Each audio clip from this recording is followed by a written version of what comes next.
Hey, what's up mga ka-bike bros? It's nice to see you again, and for today's vlog, samahan nyo ako at ipapa-install natin yung nabili nating Shimano Deore M5100 upkit dito guys sa Tobis BGC. At syempre ang mag-i-install nito guys ay ang ating trusted mechanic na Sir Jeff Rano ng Tobis BGC.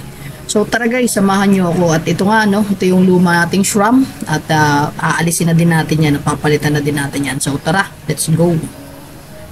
And then ang ipapalit na natin sa SRAM na group set niya is ating Shimano Deore M5100 na. So Shimano na tayo ngayon. Hindi na tayo. Ayaw mo na mag-SRAM? Ayaw na natin, no? Out na tayo sa SRAM. Okay. At shifting lever. Kompleto naman. Upkit lang siya, sir. Okay. Sa tingin ko okay naman yung crankset ng SRAM kung may iwan. So ito yung isa. Kakabit natin. Ewan ko lang kung okay ba yan. Okay kaya yan. Okay, ito. Sa wire. Oo. Okay. So yan, sealed ship, no, para mas smoother yung shifting ng ating group set. Then yung chain, syempre. Tapos sir, bumili ako sa Dance ng original na dropout. Okay, nakahanap ako. Ito original to. O yung kinabit dyan na nakaraan kasi galing China lang yun. So order lang ba online? Ito galing Dance talaga siya. Yung dropout na yan. So iwasan mo na lang matumbayan. Oo nga eh. Kasi selan talaga. Selan. Kahit anong brand actually ng bike. Basta't natumbay ba sa may talagang although meron tayo pang ano niyan, yung tatawag na pang align dropout. Pero hindi advisable. May tendency pa rin.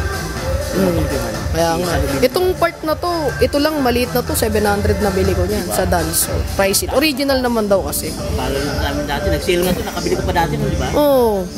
May part number pala yan pag binili mo sa mga authorized trek dealer. Sige, akong bahala dito. So, andito na lahat ng parts, kompleto naman na. Install na lang yan guys, no? So, ito yung shop ni Sir Jeff. Dito yan sa Tobis Port, sa Bonifacio Global City. Ito nga pala guys yung trek, anong ano neto sir? Superfly 7 ni Sir Jeff. So, yan, no? Unfortunately, nakapagpa-sign tayo kay Gary Fisher. Kay Gary Fisher. So, yan, no? May signature pa ni Gary Fisher guys, no? Legit talaga, Gary Fisher talaga. Saan mo siya na-meet, sir? Nung open ng trek, way back 2014, November. Grabe, no? Tagal na din, no? Kaya original talagang signature niya, no? Yung mga photos with Gary Fisher nasa Facebook account ko na. Sa kanya, inano yung ni-name yung ibang trek, diba? Gary Fisher, oo. Siya yung mountain bike innovator. Mountain bike innovator. So, ito Superfly 8, Superfly 8. Naka-Fox yan, na fork yan. Dating naka-SLXT niya. Naka-XT group set. Naka-XT group set. So, yan yung trek ni sir. Pinagpalitan ko na. Palit na. Yan yata to Superfly model. Anong year yan? Mga siguro 2014 din. 2014 pa, no? Pero tignan nyo naman. Napaka-forma pa din ang dating. Tsaka ang gaan. Ano yan sir? Alloy? Aluminum. Alpha Platinum Aluminum. Sa series ng Trek, light alloy talaga siya. Kaya palang gaano. From Alpha Silver, Alpha Gold, Alpha Platinum siya. So yan guys, yan ang kanyang Trek naman din na mountain bike, Superfly 8. Bira lang nakakita ng Superfly. Ngayon. Kasi ano na ngayon? Xcal, yan yung mga nakikita ko, Trek Marlin. After ng Superfly, ang pinalit sa Superfly, Pro Caliber na. Pro Cal, no? Ibig sabihin, ang Superfly ngayon, wala na yan. Wala na yan. Ang Pro Caliber na ang bago ngayon na pinalit sa kanya. Kaya pala. So, ano na lang pala yan? The few. The few remaining Superfly. Yun na nga guys, so dito tinatanggal na natin yung lumang SRAM SX na RD. Then papalitan din kasi ito ng dropout dahil medyo maliko na din yung dropout na nakakabit dito. Siyempre bago natin nakabit, kailangan natin tanggalin ang mga lumang parts. Every time guys na nagpapakabit ako kay Sir Jeff ng mga bike parts or nagpapa-install ako, sinusure niya yan na malinis yung pagkakabitan niya, nililinis niya pa yung bike na yan, pupunasan niya pa yan kahit pa paano para maganda yung pagka-install, siguradong malinis talaga. Dito binabaklas na rin ni Sir Jeff yung lumang cassette natin na nakakabit, yung SRAM SX na 1150T. So yan, binabaklas na ni Sir Jeff at smooth naman yung pagkabaklas guys, wala namang naging issue, hindi naman siya stock up.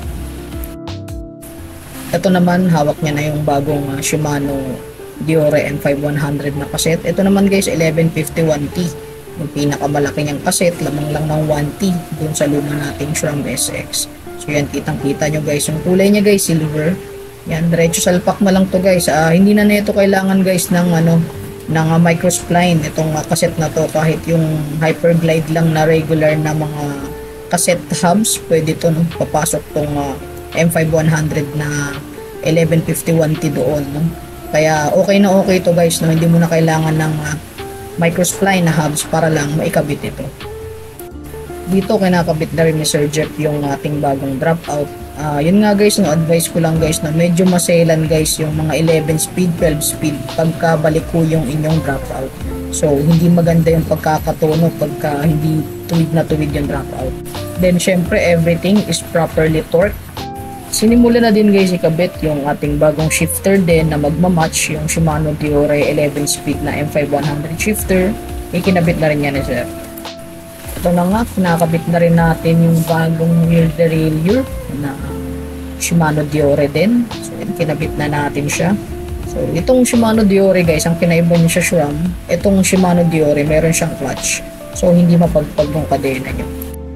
Isa din guys sa kinaganda pag dito kayo nagpapa-install kay Sir Jeff is everything is properly torqued. Lagi niyang ginagamitan ng torque wrench kasi mas okay to guys para hindi masira yung mga parts na gagamitin. O nga pala mga ko-bike bros, instead na yung stock na cable tsaka housing ng Shimano, ito ang ikakabit natin, itong Jaguar MTB Pro. Nabili ko nga pala to guys, itong Jaguar MTB Pro shifter cable kit sa Decimal, sa Quiapo ko din nabili ito. So around 1,400 pesos ito. Ang benefits nito guys, meron siyang inner lining, no? Yung cable nyo, shifter cable nyo, hindi siya direct na papasok doon sa cable housing. Meron pa siyang another lining, no? Or another tube na plastic, kaya may iwasan yung pagpasok ng dumi, tsaka yun nga yung pagkakaroon ng resistance ng pag-shift. So napaka-smooth ng shifting mo pag ito yung pinakabit mong cable shifter. So tatanggalin din natin syempre yung lumang cable shifting, and itong Trek Marlin 6 guys ay naka internal cable to, kaya huhugutin pa natin at i-insert natin yung panibagong cable housing, kaya medyo challenging to. Pero dito kay Sir Jeff, no, kita nyo naman tinataob-taob niya na yung bike dahil maganda yung bike stand na gamit niya. Yan, kaya mas madali na lang. So ayan nga, dito tinatansya na natin yung tamang haba ng cable, shifter cable tsaka cable housing, kasi importante na tama yung haba niya syempre, para hindi din masayang dahil pa nagkamali tayo ng putol, naku po, sayang ang shifter cable. Ito guys yung sinasabi kong inner lining or inner tube ng sa shifter cable kit natin na Jaguar. Yan, dyan nyo i-insert, no?